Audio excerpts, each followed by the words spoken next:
आज जो फोटोशॉप आपको मैं समझाने वाला हूं, अगर आप फोटोशॉप में अपना करियर स्टार्ट करने वाले हैं, आपकी लाइफ फोटोशॉप में सेट होने वाली है, आप सोचते हैं कि आपको ग्राफिक डिजाइनिंग सीखनी है, आपको फोटो एडिटिंग सीखनी है या आपको एल्बम डिजाइनिंग सीखनी है और आपके लिए फोटोशॉप बहुत जरूरी है, तो this video is too much helpful for you. So start करते हैं फोटोशॉप। इसमें मैं यूज कर रहा हूं एडोब फोटोशॉप 2022। इसका जो मेन इंटरफेस है, आवाजें, वाह क्या सीन है। मेन इंटरफेस है। यहाँ पर मेन इंटरफेस में अगर जाते हैं तो ऊपर ये देखें, ये सारा जब आप फोटोशॉप ओपन करते हैं तो इस तरह से एक प्रॉपर एक पैनल ओपन हो जाता है। तो उस पैनल के मुताबिक जैसे ही हम जाते हैं क्रिएट न्यू से आपके न्यू पेजेस बनते हैं। मतलब कौन से पेज पे आपने जाना है, किस तरह का पेज डिजाइन करना है। हमने जैसे क्रिएट न्यू किया तो ये सब एक डॉक्यूमेंट फाइल आ गई है। यहाँ पे सेव डॉक्यूमेंट्स हैं जो कि आप अपनी रिक्वायरमेंट के मुताबिक, जैसे एक थंबनेल बनता है, थंबनेल का आपने फुल सेव कर लिया तो आपको कोई ज़रूरत नहीं है कि दोबारा से उसकी रेजोल्यूशन वगैरह कुछ भी लिखने के लिए। ये सेव्ड यहाँ पर डॉक्यूमेंट्स आते हैं। इसमें फोटो में ये होता है, देखें डिफरेंट स्टाइल्स की इमेजेस हैं, मतलब डिफरेंट रेजोल्यूशन में 5:7, 4:6 इस तरह से। अगर प्रिंट फॉर्म में जाते हैं तो लेटर हेड और ये जो A4 साइज है, इस तरह की जो फाइल्स हैं वो सब यहाँ पर आ रही हैं। उसके बाद आर्ट, इलिस्ट्रेशन, ये सब फाइल्स हैं जो कि आप एडोब फोटोशॉप में क्रिएट कर सकते हैं। तो मैं जाता हूँ फोटो में और यहाँ पर हम क्लिक करते हैं 4:6 में और यहाँ से हम क्रिएट कर देते हैं। अब हमारे पास 4:6 मतलब जो पुराने दौर की इमेजेस होती थी, 4 इंच बाय 6 इंच की फोटो, जो छोटी सी एक इमेज होती थी जो आपके बचपन में बहुत ज्यादा कैप्चर हुई होंगी, ये अब हमने वो वाला साइज फोटोशॉप में सेलेक्ट कर लिया है इस वक्त, राइट। सो ये मैं आपको इसका एक प्रॉपर पैनल बताता हूँ कि इस पे आपने आगे वर्क किस तरह करना है और टूल्स क्या हैं। फटाफट से डिस्क्राइब करता हूँ क्योंकि 10 मिनट्स है मेरे पास सिर्फ। स्टार्ट करते हैं। इस तरफ जो है ना, ये टूल पैनल है। ये देखें यहाँ ये वाले जो टूल्स हैं ये बेसिकली हैं मूव टूल, ठीक है। मूव टूल में ये होता है कि आप यहाँ पर कोई भी आपका जो सब्जेक्ट है आप उसको मूव कर सकते हैं, अपनी लेयर्स को मूव कर सकते हैं। जैसे एक रेफरेंस हम इसमें कोई इमेज डाल लेते हैं, उस इमेज के जरिए हम देख लेते हैं कि ये वर्क किस तरह करता है। इमेज इसमें इंसर्ट इस तरह होती है, फाइल और ओपन, और यहाँ से आपने इमेज सेलेक्ट कर लेनी है अपनी, और यहाँ पर हम जाते हैं और इमेजेस में, फोटो में, और देन हम यहाँ पर पिक्सल से मैंने डाउनलोड की हैं इमेजेस कुछ, और यहाँ से हम इंपोर्ट कर लेते हैं सपोज ये वाली। तो ये हमारे पास इमेज हमने इसमें इंपोर्ट कर ली है अपनी। ये हमने आ रही इमेज इसमें इंपोर्ट हो गई है और इमेज यहाँ पर आ गई है। अब हम इस इमेज को Ctrl+A, Ctrl+C, देन Ctrl+V, ये देखें यहाँ पर हमारी एक रेफरेंस इमेज आ गई है, जिस इमेज को अब हमने जो है यहाँ पर यूज करना है। आपको टूल्स बने सारे बताने के टूल्स किस तरह यूज होते हैं। सबसे पहले इधर आते हैं तो ये मूव टूल है। इस टूल से आप इमेज को इधर उधर ड्रैग कर सकते हैं। आपकी कोई भी लेयर है आप उसको कभी इधर या इस तरफ ड्रैग कर सकते हैं। उसके बाद हम आते हैं नीचे वाले, इसमें टूल में ये नीचे आर्टबोर्ड टूल है। ये भी सेम एज इट इज वैसे काम करता है, लेकिन आर्टबोर्ड को चेंज करने के लिए आता है। ये अगर आप स्टार्टअप है तो आपको इस चीज की कोई टेंशन नहीं है। उसके बाद स्टार्ट नेक्स्ट जो है ये है रेक्टेंगल टूल, मार्किंग, ठीक है। ये इसके अंदर ये आगे सर्कल में भी ये सिलेक्शन टूल है। मतलब अगर आप चाहते हैं कि इस इमेज का ये वाला हिस्सा सिर्फ आप कहीं पर कॉपी करना चाहते हैं तो आपने इस टूल को इस तरह से सिलेक्ट किया। अब ये आपकी एक सिलेक्शन क्रिएट हो गया। आपकी सिलेक्शन क्रिएट हो गया। आपने Ctrl+C किया, Ctrl+V किया तो आपके पास वो सिर्फ उतना ही एरिया सेलेक्ट हो गया, मतलब उतना ही एरिया आपने कॉपी पेस्ट मार लिया। अब उसके बाद ये अगर आपने सर्कल में एरिया सेलेक्ट करना है तो उसके बाद ये वाला टूल है। मतलब अगर हम सर्कल में जाते हैं तो इसको हम यहाँ से बंद कर देते हैं लेयर को। अब यहाँ से हम सर्कल में इतना सा एरिया अगर हमें चाहिए तो हमने यहाँ पर किया Ctrl+C, Ctrl+V, और जो है ना वो Ctrl+C और Ctrl+V किया, Ctrl+C और Ctrl+V किया तो हमारा जो वो एरिया है ना वो यहाँ पर सिलेक्ट हो गया। ये एक सर्कल में हमारे पास हमने सिलेक्शन किया तो वो एरिया सेलेक्ट हो गया। उसके बाद नीचे आते हैं तो नीचे जैसे हमने इस सिलेक्शन को किया, हमने सर्कल में कर लिया और दूसरी तरफ हमने रेक्टेंगल में भी कर लिया। अब थर्ड नंबर पे देखें जो टूल है ये लेसो टूल है। इसके अंदर आगे 3 टूल्स आते हैं। ये वाला जो फर्स्ट नंबर पे लेसो टूल है ना, इसको जैसे आपने क्लिक करते हैं ना, आप सिलेक्शन करते हैं ऐसे, और जहां पर भी आप इसको अगर छोड़ते हैं ना तो ये वहां से खुद ही आगे वाली सिलेक्शन उसके साथ खुद ही अटैच कर देता है। मतलब जो स्टार्ट पॉइंट था और जो आपका एंड पॉइंट है उसके फटाफट से उसके साथ अटैच कर देता है और आपकी जो सिलेक्शन है वो उसके साथ बिल्कुल अटैच हो जाती है। ये टूल तब यूज किया जाता है जब आपने एक फटाफट से कोई एरिया सेलेक्ट करना है। जैसे मुझे एक एरिया चाहिए इतना सा, मैं उसको ऐसे सेलेक्ट कर लूंगा। तो ये ज्यादा बहुत कम यूज होता है, फटाफट से कोई चीज सेलेक्ट करने के लिए यूज किया जाता है। इसके बाद नेक्स्ट आते हैं उसके बाद नेक्स्ट है पॉलीगोनल लेसो टूल। ये टूल सबसे ज़्यादा यूज़ होता है, मतलब जब आपने कोई भी इमेज है, जैसे ये अगर इमेज है तो मैं इसको यहाँ से जूम करता हूँ, इधर नेविगेशन पे हम जाते हैं, ये नेविगेशन यहाँ पर टैब आ गई हमारे पास, ये टैब आ गई, हम यहाँ पर टैब से जो है इसको अगर हम जूम करते हैं यहाँ से इमेज को, तो जूम करने के बाद हम इसको यहाँ से कटिंग स्टार्ट करते हैं इस इमेज की, तो यहाँ से हमारी इमेज जो है वो यहाँ से, अब ये वही टूल है जो लास्ट टूल था लेकिन इसका नेक्स्ट वर्जन है, मतलब कि आपने जो इमेज है उसकी जो कटिंग करनी है वो इसको आप कटिंग कर सकते हैं बिल्कुल इजीली। ये आपने यहाँ से इसको फटाफट से, अभी मैं आपको फटाफट से कटिंग करके दिखाता हूँ। जब अगर आपने ये कटिंग कर ली इस तरह से, और जैसे ही उसका उस वाले टूल में ये हमारी इमेज ये पूरी इसने इस तरह से कटिंग कर दी है, मतलब अगर हमारी जो भी इमेज थी उसको उसने पूरी तरह से कट कर दिया, कट करके और एक अलग से हमारे पास एक लेयर क्रिएट हो गई। तो ये देखें, हमने इसको कंट्रोल सी और कंट्रोल वी करेंगे ना तो हम आपको आइडिया हो जाएगा कि मैंने क्या कटिंग की है, मतलब क्या उस टूल से कितना एरिया मैंने एरिया कटिंग करना है और कितना एरिया उसके लिए मुझे चाहिए। थर्ड नंबर पे इसके बाद जो टूल आता है ये 2022 में दी बेस्ट टूल्स हैं, ये लेटेस्ट टूल्स आए हैं। इसमें फर्स्ट वाले टूल से कोई भी ऑब्जेक्ट आप सिलेक्ट कर सकते हैं। जैसे कि अगर ये ऑब्जेक्ट है, मैं जैसे इस पर क्लिक करता हूँ ना तो वो इस ऑब्जेक्ट को टोटली सिंक कर लेगा आर्टिफिशियल इंटेलिजेंस, मतलब कि जो सीन है ना लेटेस्ट, मतलब इन्होंने आसान किया है बहुत चीज़ों को कि जो टूल्स आपके आप इस्तेमाल कर रहे हैं ना उसको आर्टिफिशियल इंटेलिजेंस के ज़रिए फास्ट कर दिया गया। आपका टाइम सेविंग होगा इससे, और इससे आपका जो मतलब सब्जेक्ट है, जो जैसे पहले मैंने आपको इससे पहले जो टूल पे एक एक एरिया से मैंने स्टार्ट यहाँ से किया और फिर स्टार्ट करते करते एंड से मैंने अटैच किया, तो उसके लिए एक टाइम रिक्वायर होता है, मतलब एक टाइम रिक्वायर होता है। तो ये जो है ना ये टूल, ये आपका जो ऑब्जेक्ट है, कोई भी ऑब्जेक्ट है, जैसे आपने अगर हाथ में कोई चीज़ पकड़ी है, कोई कैमरा है या कोई नाइफ है, तो ये सिर्फ एक क्लिक से उस ऑब्जेक्ट को सिंक कर लेगा। ये देखें, जैसे मैंने क्लिक किया ना इसको, तो इसने जो ये इस इमेज में जो कैमरा है ना उसने उस कैमरे की शेप को, मतलब एक ऑब्जेक्ट को उसने सिंक कर लिया और उसके इर्द गिर्द उसने टोटल एक सिलेक्शन क्रिएट कर दिया। ये टूल बेसिकली ऑब्जेक्ट को सिंक करने के लिए होता है, किसी भी ऑब्जेक्ट की अपने सिलेक्शन करनी है तो उसके लिए होता है। उसके बाद है क्विक सिलेक्शन टूल। ये टूल बेसिकली काम करता है कि आपका एक ही एरिया है ना, तो आपका एक ही एरिया जैसे ब्रिक का, तो मैंने इस ब्रिक को इतने से हिस्से को सिलेक्ट करना है ना, तो ये फटाफट से उतने से ही एरिया को सिलेक्ट कर लेगा फौरन से। उसके बाद फ्रेंड्स नेक्स्ट आता है मैजिक वैन टूल।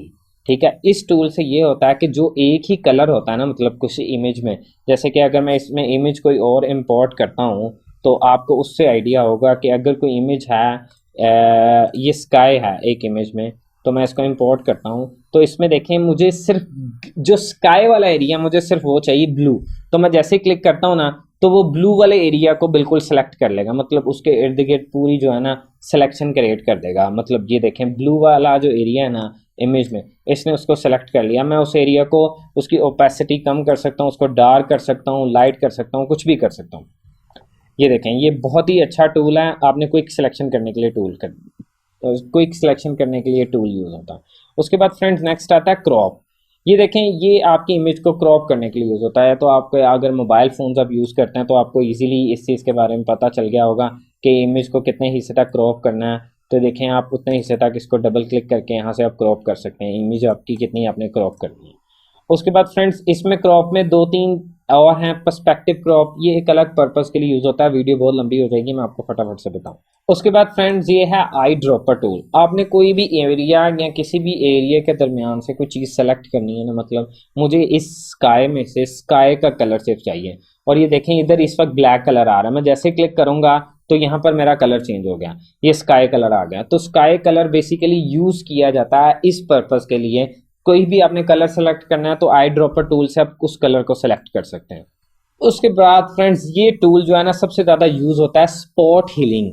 इससे ये होता है जब आपका कोई भी इमेज है उसके ऊपर फेस के ऊपर कोई रिंकल्स आ रहे हैं या आपको कोई फेस आपने एडिट करना है, कोई साफ सुथरा करना है काम, तो उसके लिए फ्रेंड्स ये वाला टूल यूज़ होता है। अब जैसे ही इस इमेज में मैं आता हूँ, मैं इसको जूम करता हूँ, तो देखें अगर इस इमेज में ये मुझे इसको क्लियर करना है, इसका ये डार्क सर्कल्स डियर के, तो मैं इस पर स्पॉट टूल यूज़ करूँगा। इसका साइज थोड़ा सा इंक्रीज करूँगा और जैसे ही फ्रेंड्स मैं इसको क्लिक करता हूँ ना तो ये आर्टिफिशियल इंटेलिजेंस के तरीके से वो सिंक करेगा कि यहाँ पर इस वक्त कहाँ पे फॉल्ट है और जिसने क्लिक किया है वो यहाँ पर कौन सी ऐसी चीज़ है जिसको मिटाना चाह रहा। तो देखें फ्रेंड्स, ये जो है ना इसको टोटली अरेज कर रहा है, मतलब जहाँ पे भी मुझे आई पे मुझे यहाँ पर ये चीज़ नहीं चाहिए, डार्क सर्कल्स नहीं चाहिए, तो हीलिंग जो ब्रश है वो इसको फटाफट से जो है ना उस चीज़ को मिटा देता है। उसके बाद है हीलिंग ब्रश, जो सिंपल है, स्पॉट नहीं है। इससे आप खुद से एरिया आल्ट प्रेस करके एरिया सेलेक्ट करते हैं कि आपको कौन सी जगह से डाटा लेना है और किस जगह पे डाटा डालना है। अब मुझे यहाँ पर डाटा ये अरेज करना है और मुझे डाटा उठाना है यहाँ से, तो आल्ट से मैंने प्रेस किया और यहाँ पर मैं जैसे क्लिक करता हूँ तो वो वाला एरिया यहाँ पर आना स्टार्ट हो जाता है। उसके बाद फ्रेंड्स नीचे आते हैं पैच टूल। पैच टूल ये काम करता है कि अगर मुझे इस एरिया पे मुझे कुछ रिमूव करना है, तो जो रिमूव करना है मैं उसको ऐसे सिलेक्ट करूँगा और सिलेक्ट करने के बाद जब उसकी सिलेक्शन क्रिएट हो जाएगी तो उसको जो एरिया पे मैं छोड़ूंगा तो वो वहां पर जो है वो उस एरिया को वहां पर शिफ्ट कर देगा। तो ये देखें अगर मैं ऐसे करता हूँ तो ये देखें वो एरिया उसको वहां पे शिफ्ट कर दिया। उसके बाद फ्रेंड्स है ब्रश टूल। इस टूल से ये होता है कि आपने कोई भी एरिया को ब्रश करना है, कुछ मिटाना है, कुछ भी ब्रश करना है, जैसे आप पेंट में करते थे या कुछ भी इस तरह से करते थे, तो पेंट के ऊपर अगर आप करते थे काम तो आपको थोड़ा आइडिया है कि ये ब्रश किस तरह वर्क करता है। तो ये सिंपल एज इट इज वैसे ही है, काफी जगह पे इस्तेमाल होता है कि फोटो एडिटिंग में भी इस्तेमाल होता है। उसके बाद जैसे हम नेक्स्ट आते हैं पेंसिल टूल, तो पेंसिल टूल भी सेम ब्रश की तरह काम करता है, कोई इसमें इतना बड़ा फर्क नहीं है, ये सेम एज इट इज वैसे ही है चीजें। उसके बाद फ्रेंड्स आता है clone stamp. Clone stamp basically काम करता है क्लोन करना। क्लोन का मतलब होता है एक एरिया को इस एरिया को यहाँ पर लगाना, मतलब ये एरिया उठाना और इसको यहाँ पर लगाना। अब मैं क्या करता हूँ कि अक्सर ऐसे होता है कि जब आपको ये वाला अगर शीप का फेस है ना जो ये, तो मुझे ये मैंने इसका साइज थोड़ा इंक्रीज कर लिया, आल्ट प्रेस करता हूँ तो मुझे ना आल्ट से मैं इसका एरिया यहाँ पर क्लिक कर लिया। अब मुझे सेम एज इट इज़ ये एरिया यहाँ पर पेस्ट करना है, तो मैं जैसे ही क्लिक करूँगा तो वर्क करना स्टार्ट हो जाएगा। मतलब same as it is clone करना, आपने यहाँ से एरिया उठाना है और यहाँ पर कॉपी पेस्ट मारना है। क्लोन का मतलब ये होता है एक तरह कि कॉपी किया और यहाँ पर पेस्ट मार दिया।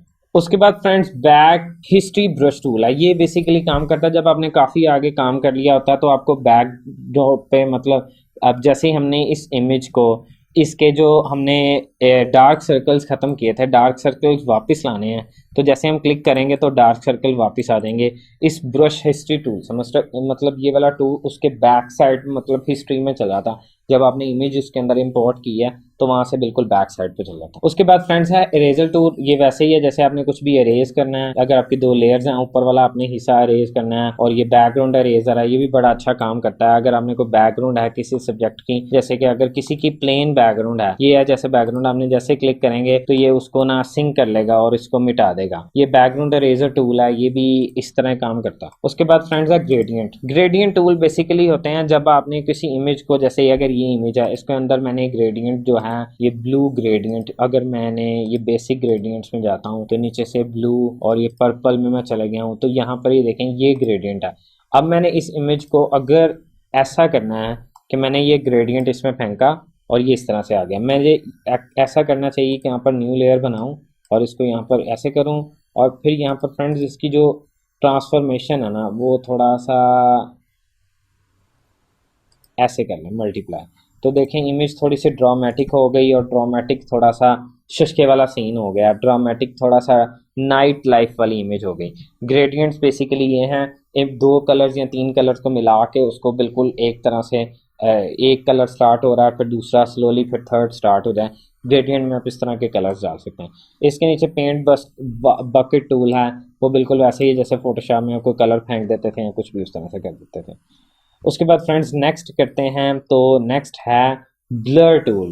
आपको कोई अनवांटेड एरिया होता है जो आपको नहीं चाहिए, आप उसे ब्लर करना चाहते हैं। जैसे आप ब्लर करना चाहते हैं तो आपको ब्लर टूल, इसकी थोड़ी ओपेसिटी ज़्यादा कर लें और यहाँ से स्ट्रेंथ है इसको स्ट्रेंथ ज़्यादा कर लें, और ये देखें ये एरिया जो है ना, इसको जहाँ पे भी मैं इसको क्लिक करूँगा ना तो ये इसको ब्लर करना स्टार्ट कर देगा। ये थोड़ा सा ऐसे पता चलेगा, मैं जूम इन करता हूँ तो ये देखें अगर मैं इसके ऊपर क्लिक करता हूँ तो ये जो है इसको ब्लर करना स्टार्ट कर दिया इसने। ये देखें जैसे मैं क्लिक कर रहा हूँ क्लिक कर रहा हूँ क्लिक कर रहा हूँ तो जो एरिया है वो मेरा उसको ब्लर कर देगा बिल्कुल, मतलब उसको ब्लर ब्लर ब्लर कर देगा।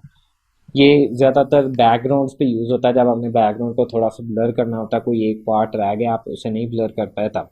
और इसके दूसरी तरफ जाते हैं तो sharpen tool. Sharpen tool same as it is वैसे ही है, मतलब जैसे ब्लर है उसका ऑपोजिट है, मतलब as compare to blur and then sharp. Sharp में जाते हैं तो शार्प में जो एरिया आपको शार्प करना है, मतलब कुछ एरियाज ऐसे हैं, जैसे हम इसकी अगर आई पे जाते हैं तो हमने आई को शार्प करना है, यहाँ से हमने इसकी स्ट्रेंथ फुल कर दी और ये देखें जैसे मैं क्लिक कर रहा हूँ ना तो इसकी आई जो है ना वो शार्प करेगा, ये आई को शार्प करेगा। अब जैसे ही शार्प करेगा ये देखें उसने इतना ज़्यादा शार्प कर दिया है कि वो एरिया यहाँ से ऐसे हो गए।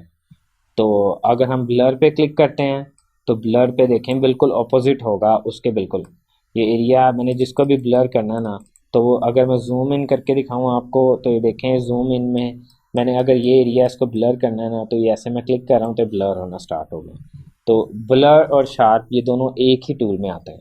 उसके बाद फ्रेंड नीचे है स्मज टूल। ये टूल काम करता है एज ए लिक्विफाई। आप देखें मैं अगर इसके एक मतलब हॉर्न पे जाता हूँ तो मुझे ये थोड़ा सा ऊपर वाली साइड पे चाहिए, मतलब मैं कहता हूँ इसको थोड़ा सा मैंने मूव करना, तो जैसे मैं क्लिक करता हूँ ना मूव होना स्टार्ट हो जाता है इससे इमेजेस। ये देखें अगर मैंने कुछ सीधा करना और साथ ही ब्लर भी कर देता है। जब आप ये इमेजेस पे काम करता है, जब आप कोई भाग रहे हैं तो आपकी बैकग्राउंड है उसको थोड़ा सा ऐसे करने के लिए कि डिड सा इफेक्ट देने के लिए ये वहां पर यूज होता है। उसके बाद फ्रेंड्स नेक्स्ट आते हैं तो ये जूम टूल है फ्रेंड्स। उसके बाद नेक्स्ट आते हैं डॉज टूल है। डॉज टूल बेसिकली यूज होता है जैसे ही आपने कोई एरिया है ना उसको अपने लाइट करना, मतलब रोशन करना, तो ये जैसे आप क्लिक करते हैं ना फ्रेंड्स तो वो एरिया जो है ना वो लाइट होना स्टार्ट हो जाता है। और उसके नीचे जाते हैं तो उसके नीचे बर्न टूल है। बर्न टूल कलर्स को बर्न करता है एक तरह और डार्क करता है एरिया को। यहाँ पे मैं क्लिक करूंगा तो एरिया जो है बर्न होना स्टार्ट हो जाएगा। उसके बाद फ्रेंड्स नीचे आते हैं, नीचे है स्मॉज टूल, स्पंज टूल। स्पंज होता है ना ऐसे करने वाला, तो स्पंज टूल है। ये टूल बेसिकली काम करता है किसी भी एरिया को सैचुरेटेड मतलब उसके कलर्स उठाना या उसको डीसैचुरेटेड करना।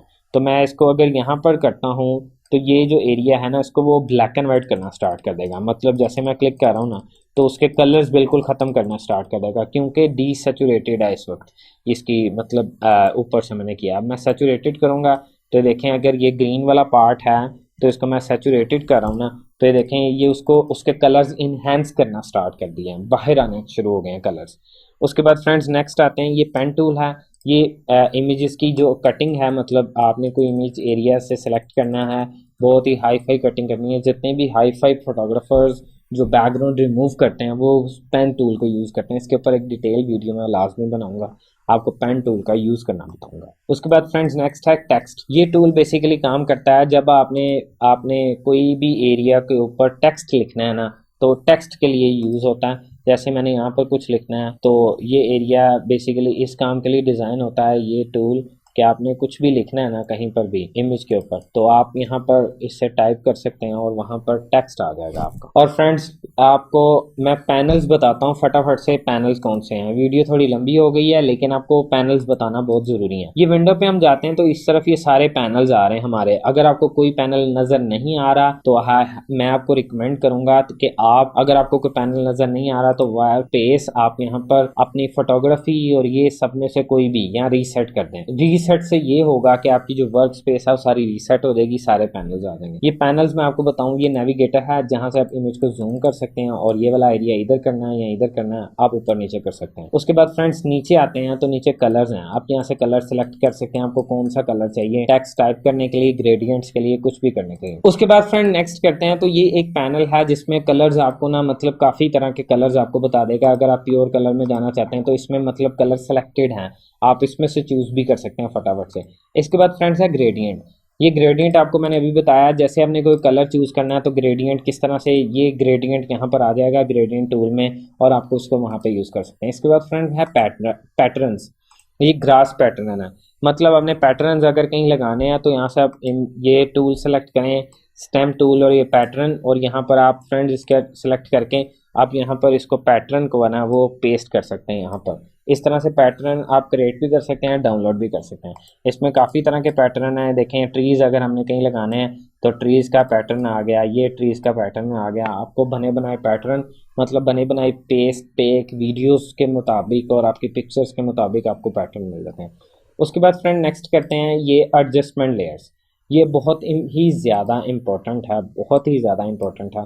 इसके अंदर सारी ऑप्शंस आ जाती हैं। आपकी जो इमेज है आपने उसको लाइट करना है, डार्क करना है, यहाँ आपने उसकी एडजस्टमेंट्स के दरमियान में आपने उसके अंदर कुछ भी फ्रेंड, जैसे यहाँ पे कर्व्स हैं, ये लेवल्स हैं, कुछ भी है, ये सारे आपको यहाँ पर टोटल टूल्स सिंगल एक पोजीशन पे है। आपको शॉर्टकट की अगर नहीं प्रेस करना हो तो आप वहाँ पर इस टूल को प्रेस करके यहाँ से इसके कलर्स कम ज़्यादा और कुछ भी कर सकते हैं इस तरह से। उसके बाद है फ्रेंड्स लाइब्रेरीज। इसके अंदर आप अपने बने बनाए टेम्पलेट्स कुछ रख सकते हैं, कुछ इस तरह से वर्क कर सकते हैं। ये है फ्रेंड्स लेयर्स। लेयर्स बेसिकली ना बहुत ही इंपॉर्टेंट है अगर अगर आप फोटोशॉप में गुरु बनना चाहते हैं। लेयर्स बहुत ज़्यादा इंपॉर्टेंट है। लेयर्स के अंदर सारी आपकी मतलब जो मैंने यहाँ पर काम किया है, ये हर चीज़ की एक अलग अलग लेयर्स बनेगी। लेयर्स के ऊपर एक डिटेल पे टोटल वीडियो मैं बनाऊंगा। कुछ लोगों ने वीडियोस भी बनाई हुई हैं, मैं उनके भी डिस्क्रिप्शन पे डालूंगा, जिन्होंने द बेस्ट समझाया हुआ। मेरे से बहुत ज़्यादा प्रोफेशनल लोग भी हैं। यहाँ पर लेयर्स में, टोटल लेयर्स में अगर हम क्लिक करते हैं तो जो जो मैंने अभी तक काम किया ना, ये लेयर्स है। लेयर्स बेसिकली इस तरह के एक पेज है, पेज के ऊपर आपके कितनी बार आपने काम किया। फर्ज करें ये आपकी मेन इमेज है, आपने उस पर घास लगा दिया है, ये घास वाली इमेज आ गई।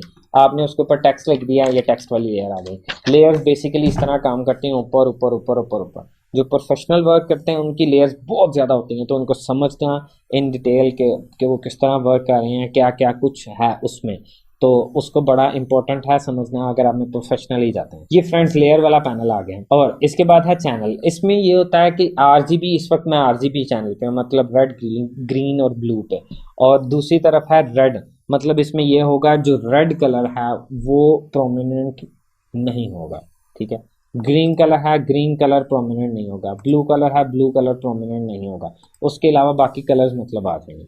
ये पाथ है जो भी आप पेन टूल पे यूज़ करते हैं, मतलब अगर मैं पेन टूल सेलेक्ट करता हूँ और मैं कटिंग कर रहा हूँ तो देखें यहाँ पे पाथ क्रिएट होना स्टार्ट हो गया। ये पाथ क्रिएट होना स्टार्ट हो गया, मतलब वो जो भी मैं वहाँ पे पाथ बनाऊंगा वहाँ पे पाथ सेव हो जाएगा, मतलब मेरी जो कटिंग्स है वो सब सेव हो जाएंगी।